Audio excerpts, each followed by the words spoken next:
Hola gente, bien, seguramente escucharon sobre todo en espacios de internet la idea de que vivimos en una Matrix. Algunos, por ejemplo, se jactan de ver más allá de la Matrix o de hacer ver a otros cosas que los hacen salir de la Matrix, pero ¿hasta qué punto es aplicable en nuestra vida la trama de la película? ¿Cuál es su verdadero significado o cómo se relaciona con la famosa caverna de Platón? Bueno, en el video de hoy vamos a tratar de responder estas y otras preguntas.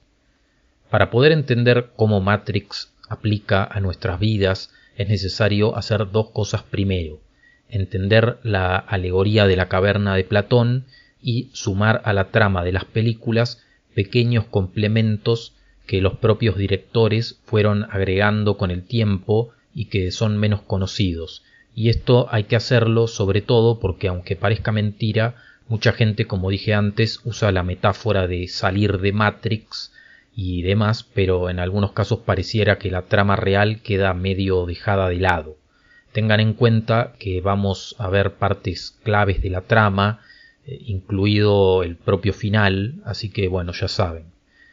Bien, como dije en un video de hace un tiempo, el mito de la caverna se puede dividir en varias partes bien concretas. Por un lado se ve un grupo de personas sentadas que representan al ser humano. Estas personas, representando la condición del ser humano, están atadas y neutralizadas para impedir su movimiento, observando una pared, y así están desde el comienzo de su vida. En esa pared se proyectan las sombras que se generan mediante una fogata que emite luz y los movimientos que realizan otros grupos de personas que a su vez tienen elementos para generar esas sombras en la pared que además son percibidas como la realidad por el primer grupo. Todo esto ocurre en una caverna. Esta caverna tiene un camino que hace de entrada y salida, y ese camino de entrada y salida tiene un exterior, que sería la verdadera realidad. Dentro de la caverna, alguno de los cautivos podría, por algún motivo, en algún momento, llegar a liberarse, recorrer el camino y llegar al terreno de la realidad, aunque también queda la incógnita de si sería capaz de asimilarla o por el contrario se encandilaría y preferiría volver a su cautiverio. También existe la posibilidad de que vuelva, pero para intentar hacerles ver lo mismo a sus colegas, que podrían reaccionar de diferentes maneras, algunas incluso peligrosas. Esto Platón lo explica para describir la diferencia que, según él, existiría entre el mundo físico sensible que vivimos y experimentamos cada día, en el que todo lo que existe sería imperfecto, y el mundo de la realidad o mundo de las ideas, donde estaría verdaderamente la realidad y la perfección de las cosas, un mundo platónico en el verdadero sentido de la expresión, y el recorrido hacia esa realidad lo harían quienes están guiados por la búsqueda de la idea del bien. También tenemos que tener en cuenta que tiempo después llegó Aristóteles y planteó que la realidad y la esencia de las cosas está en las propias cosas, y que en todo caso los seres humanos nos sintonizamos con esa realidad en tanto y en cuanto la observamos, estudiamos y nos adecuamos a lo que podemos comprobar que es cierto. Esta alegoría en la cual una persona busca liberarse, tiene que atravesar obstáculos, realizar un camino y llegar a una aparente realización, y la diferencia que hay entre Platón y Aristóteles como representación de distintos métodos para lograr llegar a la salida, es la base detrás de muchas historias, muchas películas. Incluso hay quien podría pensar que esto se puede aplicar a nuestras propias vidas a nivel individual o a nuestra situación política en general. Las diferentes partes de la alegoría son arquetípicas y por eso son tan aplicables a todo, y Matrix no es la excepción, pero con el detalle extra de que Matrix es probablemente la película que más se ocupó de adaptar el mito de la caverna a la actualidad, agregándole todo tipo de detalles relacionados con lo electrónico, lo tecnológico y demás. Antes dije literalmente, dentro de la caverna alguno de los cautivos podría, por algún motivo, llegar a liberarse. Está claro que, en el caso de Matrix, ese alguno de los cautivos es Neo, el protagonista, y la caverna dentro de la que se encuentra podría ser una suma de varios elementos. Ya de por sí, su propia casa, que se ve en un principio, parece ser un departamento bastante oscuro y pequeño en el fondo de un pasillo, pero además esto se complementa con la propia ciudad en la que vive, que normalmente se la muestra exaltando lo monótono, el concreto, el vidrio, el aluminio, y casi siempre con una especie de filtro verdoso oscuro que, además de relacionarse con los típicos códigos que se ven en Matrix, también pareciera contribuir a lo apagado y a dar un toque brutalista.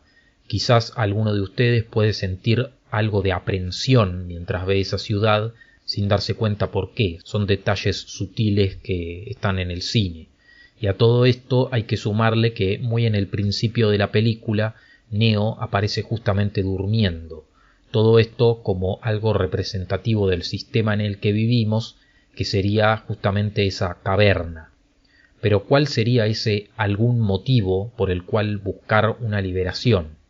Bien, en los primeros diálogos de la película entre Neo y Morfeo, que en ese momento tienen una interacción de aprendiz y maestro, Morfeo parece describirle la situación con bastante precisión.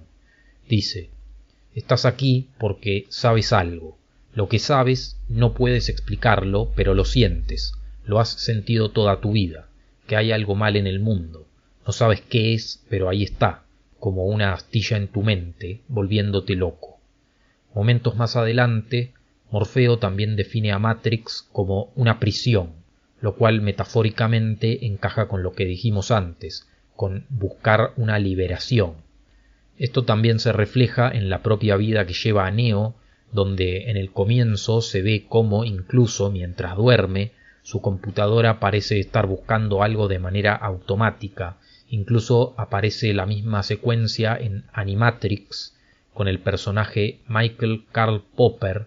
Es como si se representara el acceso a una computadora como la entrada a un plano donde la gente puede buscar respuestas, incluso emitir un mensaje para que alguien conteste y dé una respuesta existencial. La aplicación de esto a nuestras vidas parece tener correspondencia, aunque hay que decir que es un tema que claramente genera polémica por lo drástico que hay que ser para explicarlo. Ese «hay algo mal en el mundo, no sabes qué es, pero ahí está» se suele poner en discusión.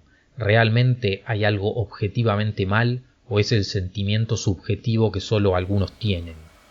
Si realmente hay algo mal, eso significa que muchos buscan o buscamos porque realmente percibimos algún tipo de mentira imponiéndose, ya sea que las noticias son falsas, que la historia no está bien contada, que las autoridades no son de confiar o incluso que algunos problemas que todos podemos vivir no son tanto un producto de falta de capacidades o méritos, sino que son parte de un sistema amañado, entre otras opciones.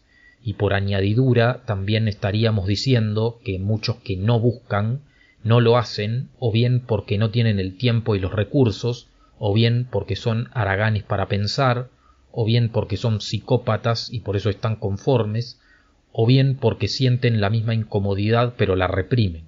Lógicamente, este punto genera chispas. Pero suponiendo que estamos dentro de ese sistema que hace de caverna y hay algo objetivamente mal que nos motiva a buscar, entonces, ¿cómo surge ese sistema que nos impone una mentira según toda esta saga? Acá es donde Matrix, al adaptar el mito de la caverna al presente, puede aportar una respuesta interesante. La propia alegoría, al intentar retratar un estado espiritual y psicológico humano, parecería quedar corta para establecer un origen, mientras que Matrix encuentra una respuesta en situaciones que incluso parecen estar ocurriendo en tiempo presente. Entre la primera película y los cortos Animatrix se menciona directamente cuál podría ser el origen del problema, y sería la búsqueda de comodidad mediante la técnica, llegando a un punto en el que, aun cuando se puede identificar que esa combinación puede tener efectos negativos, se incrusta tanto en nuestras vidas que ya es irreversible. El ser humano crea algo que lo asiste y le agiliza tanto la vida que aun cuando desconfía de varios resultados, ya no tiene la fuerza de voluntad para poder dejarlo. Es como que se vuelve una presa de su propia invención. Y esto se parece bastante a lo que vimos en el video reciente de Romano Guardini. En el corto El Segundo Renacimiento se dice literalmente algo que puede tener relación con cosas que vemos actualmente. El hombre creó a la máquina a su propia imagen y semejanza. Por un tiempo fue bueno. Las máquinas trabajaron incansablemente para cumplir los deseos del hombre. Posteriormente, esto se combina con la caída del hombre en la vanidad y la corrupción, y finalmente se produce la rebelión de las máquinas, que en este caso serían sobre todo robots antropomorfos con inteligencia artificial, un tópico que puede parecer genérico, pero que en este caso está planteado de una forma interesante porque se muestra una historia en la que un robotito en particular sería el primero en tener ese tipo de conducta y posteriormente sería seguido por otras máquinas. Esto me hizo acordar automáticamente a lo que dijo Roman Yampolsky en un podcast del canal Inteligencia Artificial hace pocos días, cuando menciona que muchos dicen que si la IA va mal, simplemente la desconectamos y listo, pero en verdad no es tan fácil. Hoy por hoy podríamos ver claro que el mundo tiene injusticias, aspectos que funcionan mal, que no tienen sentido, y aún así no nos podemos poner de acuerdo para simplemente en todos los países decir terminamos con la injusticia, con la usura, con las guerras, con el hambre, etc. O sea que la teoría que se plantea en Matrix no es tan poco plausible. Siguiendo con lo que se plantea en estos cortos, la división entre el humano y las máquinas inteligentes que él mismo creó se profundizaría tanto que se terminarían generando enfrentamientos de unos contra otros, y al final las máquinas terminarían generando su propia nación aparte llamada Zero One, que tampoco podría ser finalizada por parte de los humanos, por un lado porque una parte de la sociedad, concretamente los mercados, se verían beneficiados por sus intercambios con ella, y por otro porque simplemente no pueden ganarles. O sea, se muestra que las máquinas son muy ágiles, muy estratégicas en todo lo que hacen, por lo tanto fabrican cosas que le convienen al mercado y además se defienden. Esto se complementa con lo que Morfeo dice en la primera Matrix. No sabemos quién atacó primero, si nosotros o ellos, pero sí sabemos que nosotros fuimos quienes quemamos el cielo. En ese entonces ellos dependían de la energía solar y se creía que no podrían sobrevivir sin una fuente de energía tan abundante como el sol. A partir de ese momento en la historia, entonces, la máquina empieza a usar como fuente de energía al humano, muy en línea con esto de que fue creada a su imagen y semejanza, ya que lo empieza a ver de manera utilitaria. Esto nos puede retrotraer por lo menos a dos cosas. Por un lado, a un sector de los que miren este video les puede hacer acordar a las historias que muestran al ser humano como alimento de algo, energéticamente hablando. Por otro, también me hace acordar a cuando en otros videos hablamos del individuo posmoderno despersonalizado, y yo normalmente lo represento justamente con esa imagen de Morfeo sosteniendo una pila, porque siempre me pareció una metáfora interesante del tipo de persona que mantiene o mantenemos el orden en el que vivimos. Es en ese punto cuando tiene sentido que las máquinas creen estos gigantescos campos donde simplemente parecen cultivar a los seres humanos conectados a una falsa realidad para extraer de ellos la energía necesaria, y aparentemente, mientras que la mayoría vive dentro de esa simulación y cree en ella, cada tanto algunos son capaces de salir a la verdadera realidad. Esto también explica por qué los humanos que viven en la auténtica realidad tienen que refugiarse bajo tierra, donde está Sion, para no ser encontrados por las máquinas que viven en la superficie, en la parte superior. Visto y considerando que en algunas fuentes los creadores de Matrix mencionan estas cosas, no es descartable que la idea del refugio bajo tierra tenga influencia de la vida cristiana en las catacumbas. La película está bastante repleta de simbolismos mejor o peor hechos de distintas tradiciones, y el nombre Sion, el hecho de que en esa ciudad subterránea tengan templos donde toman importantes decisiones, o incluso donde se agolpan en su batalla final contra las máquinas, y que varios de ellos crean en un elegido como Neo, son elementos que parecen contribuir a un paralelismo cristiano, al mismo tiempo que también suelen aparecer distintos elementos orientalistas. También personalmente esa vida subterránea me hizo acordar a los Scraps que aparecen en la película El Demoledor, que son una especie de resistencia a la distopía del futuro que vive bajo tierra. De manera que si recapitulamos vemos un sistema que representa a la caverna, en donde algunos pueden buscar algo más porque perciben que algo está mal, y un origen de la caverna que se remonta al conflicto entre el humano y la técnica, donde una mezcla de poder, comodidad, consumo y falta de ética impiden que se tomen medidas correctas a tiempo y se convierten en un problema para el propio humano creador y consumidor. Y a su vez ese sistema que hace de caverna es una simulación que sirve para extraer energía del humano promedio, excepto de esos que se dan cuenta que algo está mal y logran liberarse para luego tener que vivir escondidos, de eso que quiere alimentarse de ellos, además de que suelen buscar despertar, llamémosle, a otras personas que todavía siguen como conectadas. Bueno, en la película el control sobre el humano se ejerce colocándolo dentro de estas cápsulas que todo el tiempo le están generando estímulos a los cuales reacciona. Esto es lo que le hace pensar a las personas que están viviendo en la realidad de todos los días. Y en la alegoría de la caverna, como dijimos antes, hay personas representando la condición del ser humano que están atadas y neutralizadas para impedir su movimiento observando una pared, y así están desde el comienzo de su vida. En esa pared se proyectan las sombras que son percibidas como la realidad por el primer grupo. Mientras que la fogata, los elementos para producir sombras y la pared en donde se da la proyección son, en definitiva, el funcionamiento de la simulación, muchos podrían creer que los titiriteros son equivalentes a los agentes, pero en verdad los agentes aparecen de manera mucho más sutil, sobre todo cuando lo aplicamos a nuestras vidas. Tal vez podrían ser, por ejemplo, las cadenas y los elementos para inmovilizar, es decir, en nuestras vidas, creo yo que podrían ser los comentarios que siempre rechazan una versión alternativa de las cosas, los medios que nos quieren convencer de ideas y noticias falsas, las opiniones que dejan de lado todo punto de vista distinto, son en definitiva guardianes que se ocupan de mantener el status quo. Y a partir de la segunda película en adelante, Smith pasa a ser un virus, se autorreplica, mientras que Neo es uno y es personal, su enemigo es una multiplicidad uniforme.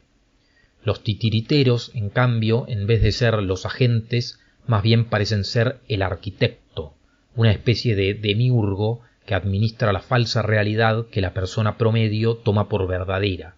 En las primeras películas de la saga, este personaje es justamente un arquitecto, un personaje calculador, exacto, probablemente representativo de la modernidad y sus aspiraciones. ¿Sabías que la primera Matrix fue diseñada para ser un mundo humano perfecto, donde nadie sufriera, donde todo el mundo fuera feliz? Fue un desastre. Nadie aceptó el programa. Se perdieron cosechas enteras, dice literalmente Smith en un diálogo.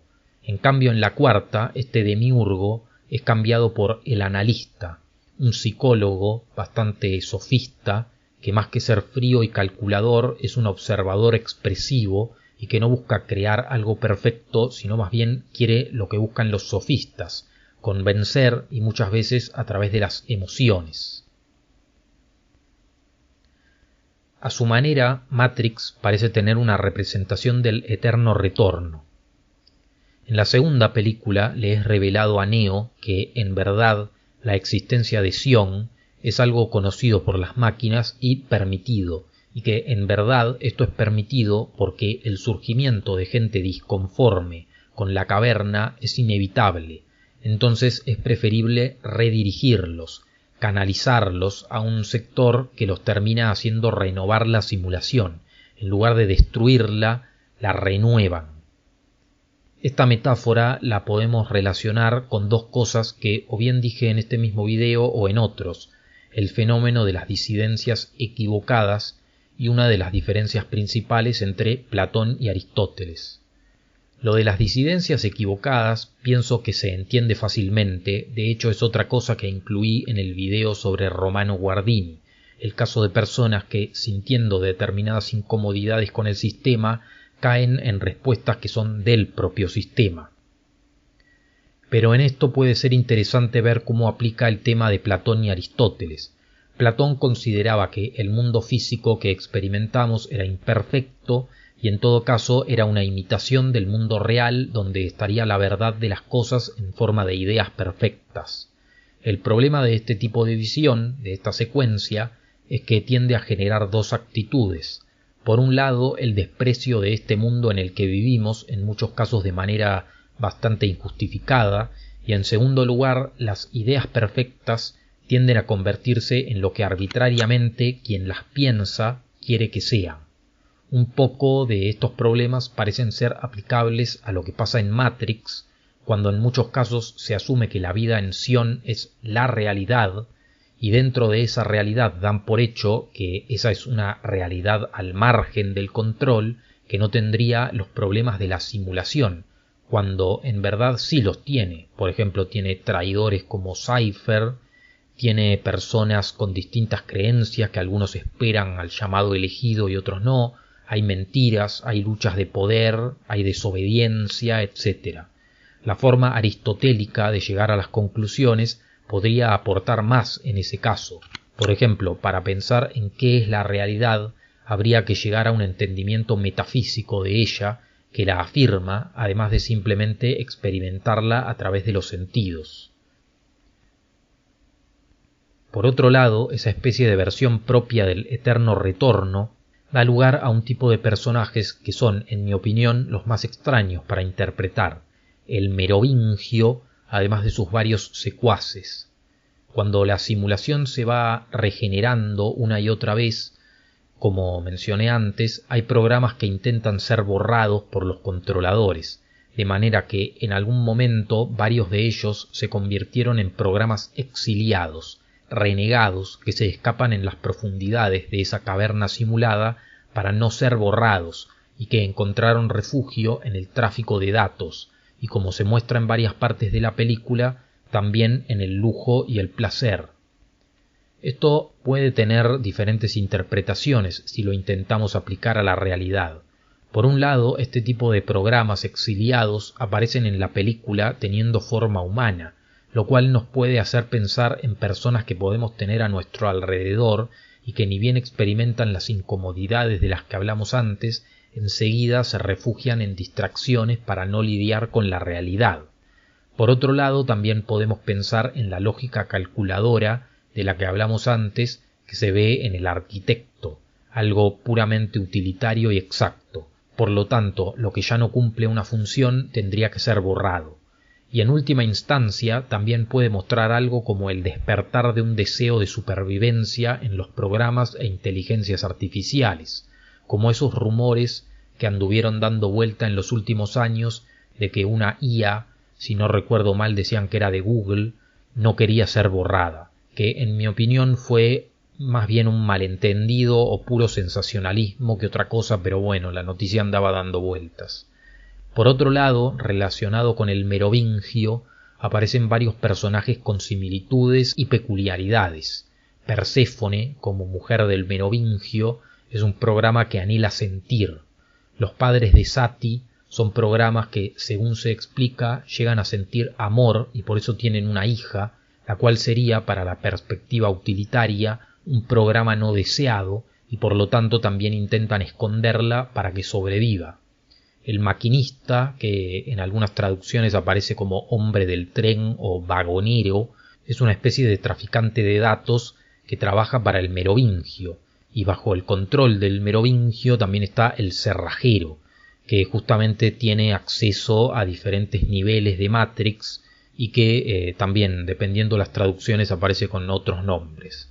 El hecho de que los padres de Sati lleguen a sentir suele ser interpretado como un presagio de que las inteligencias artificiales en un determinado momento llegarían a ser sintientes, como se dice, aunque bajo mi interpretación bien podría significar también al propio humano animándose a experimentar algo en lugar de refugiarse como los otros programas que mencioné recién. Mención especial también habría que hacer para el oráculo, que está representada no tanto como alguien que adivina el futuro, sino como alguien que hace de espejo para mostrar cosas que las propias personas no llegan a ver de sí mismas, que es, al menos desde mi entendimiento, la verdadera función de los oráculos. Por eso es que en su lugar muestra varias veces el cartel que dice «Conócete a ti mismo» en latín. Llama la atención cómo a esos programas que se escapan para que no los borren o para no ser atacados se los suele colocar en ambientes de paso, de transición, que en muchos casos se parecen a lo que hoy se les llama espacios liminales.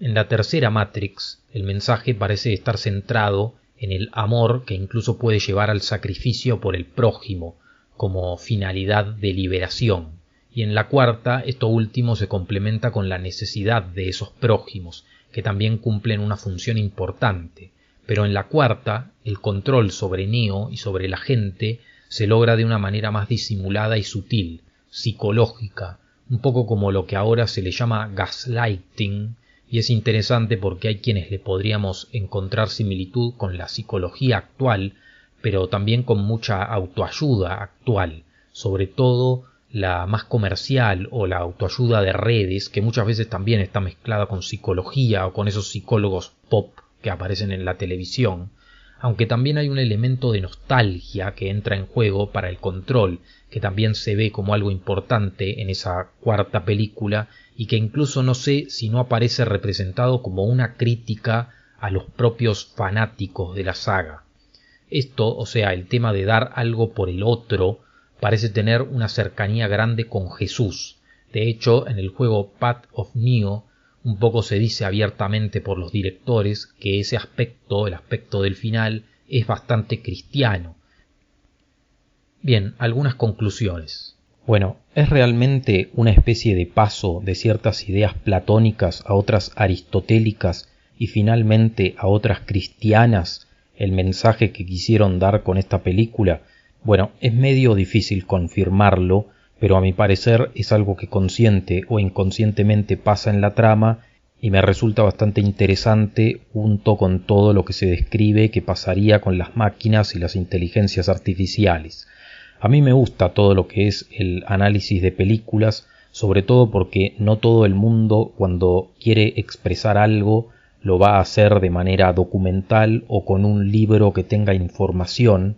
Muchos en cambio pueden crear algo artístico y en el caso de Matrix creí que al analizarla más en detalle me iba a decepcionar, pero en cambio quedé bastante conforme.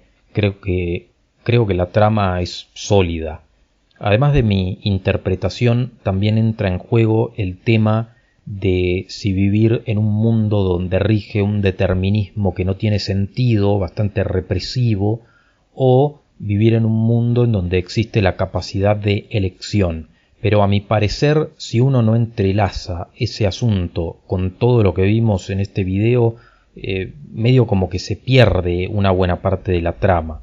Y todo esto se mezcla con una crítica a la manera en la que usamos las máquinas, hasta el punto en el que se especula con que en el futuro el humano podría convertirlas en sintientes, cosa a la que soy escéptico en ese caso, aunque sí creo que tarde o temprano van a surgir grupos así que van a creer que las máquinas sienten o algo así por el estilo. Se genera la duda también de hasta qué punto no aparece lo del simulacro de Baudrillard, cuando desde la dirección de la película se aceptan interpretaciones bastante ideologizadas, sobre todo porque si tomás esas interpretaciones en serio, te sobra el 95% de la película. Si ustedes se acuerdan, cuando hice el video de Baudrillard estaba eso de que en un principio está el territorio, después está el mapa que describe el territorio y finalmente está la gente que considera que el mapa es lo verdaderamente real y que se olvidan del propio territorio.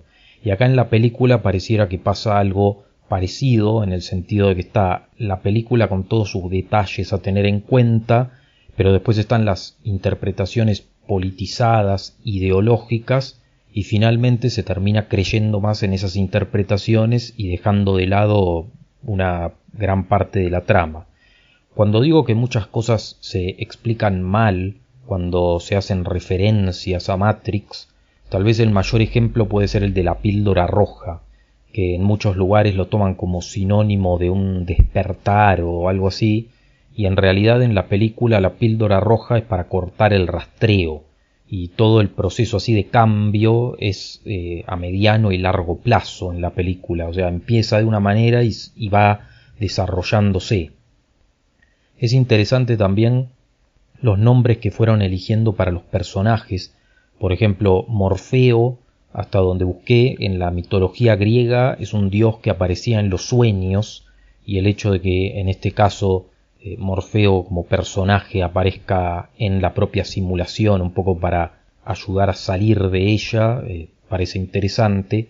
Y lo último que se me ocurre decir es que la cuarta película no es mala.